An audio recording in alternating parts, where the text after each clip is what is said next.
Hi you guys, I hope all is well. I hope all is good. If you want to know how I achieve this beautiful bob style crochet braid, please stay tuned.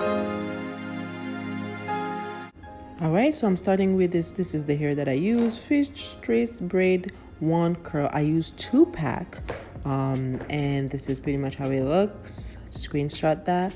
I've always washed my braids before using it. I would insert a video down below explaining why I started washing my braids. And pretty much this is how the hair looks after. You can see it's still good. It actually looks more coarse, which is better. I'm still experiencing postpartum hair loss, so my main focus was really the top four braids. As for the rest, I really just remix it. You don't have to leave your hair out, and you could just braid everything back and it will still be fine. But this is what I did for me, because this method works best for me.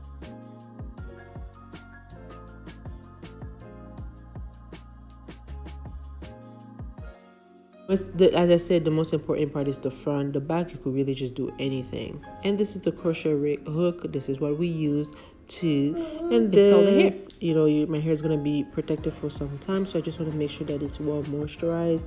And this is the good old. Honestly, if you know about this, just give it video a thumbs up. As I said, I'm in the journey of growing back my hair, so I'm just making sure that my hair is getting all the moisture. This is practically called hair food.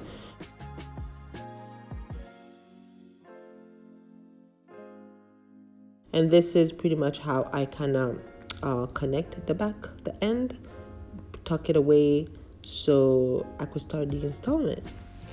This is just a quick demo on how the crochet installing works. I will be inserting more video of all the crochet braids hairstyle that I've done down below, and you could go ahead and check it out. Okay, so I'm starting with cutting the hair in two, because I want to limit the amount of cutting at the end of the hair. So I'm starting with my hair cutting 2, and pretty much I would say the first row I did 4 pieces, then 5, then 6, and gradually increase the amount of hair that I put. But pretty much I'm showing you guys pretty much how to install it. So the bottom one is just as essential. If you have ever done sewing, it's pretty much the same method. So you're going from one side to the next, one side to the next. Like I said, 4 pieces, 5, 6, and gradually increases the amount so that you could cover the hair without making it look too bulky. So pretty much this is what I was trying to achieve. Yeah. Okay, so since we braided our hair in 2, we have to make sure that the back is well covered. So I'm no longer cutting the hair. Once I have reached almost the half of my braid, I'm actually separating it in 2. As you can see, I'm just pretty much making sure that the part is well covered, that it's not showing through.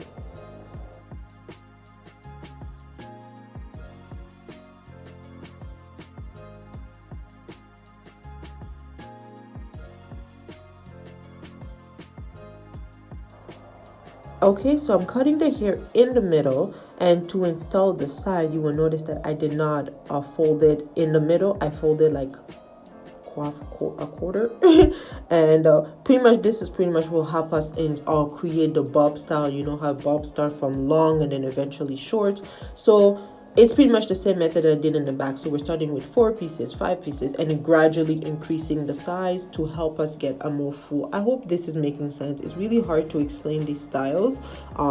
If this is too much for you, by all means, just install the hair without cutting it, and then in the end, you will just have to cut a lot of hair. So I just did this method to help me prevent from having to cut so much hair at the end. But you don't have to do this.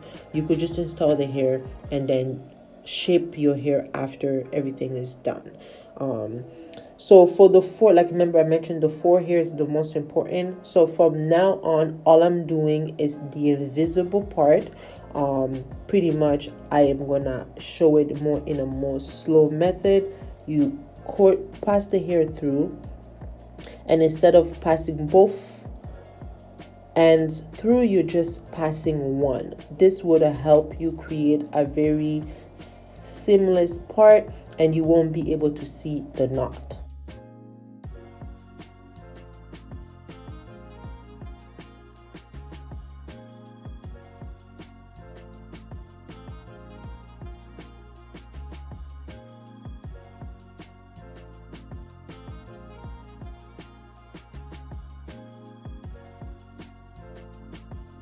two center braids are the most crucial part.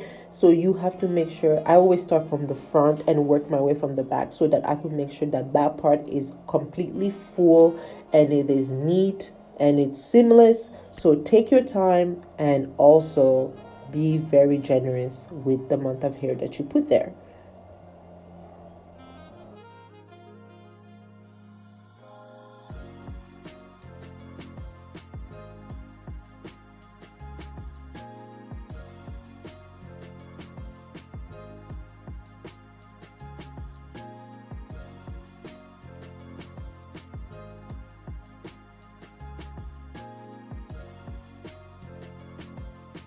Okay, so we want to make sure the back is well covered. Remember, we crossed the braids when we originally cornered it, so you want to make sure that part is well covered, well secured, that it's not peeking through. We want it to look as natural as possible, and especially that part, we want it to be well covered and full. Guys, please give this video a thumbs up. This lets me know what kind of video that you guys like. If you haven't already subscribed, please subscribe. If you have never hit the notification bell, please do that so you are notified when I post a new video. Now back to the hair, and pretty much this is the hair, how it's looking before even cutting. And I love the fact that I didn't have to do too much cutting because I've already I kind of pre-install it based on the length, so it was good. But like I told you, you guys don't have to do this. This was just for me to avoid cutting too much hair at the end. But yeah, so here's the parting. We're parting from the right and going back and cutting, making sure that everything is neat, everything is coordinated. I will be posting a second video showing pretty much how I maintain this hair, but this is pretty much how the hair looks. And yeah, as you could tell which one is my favorite side, right? And yeah, with a nice face bead, here's pretty much how the hair looks the following day. And we have reached the end. Please let me know which part you like the best, middle, left, or right side. Thank you so much for watching, guys. I share because I care, so please do take care. Bisous.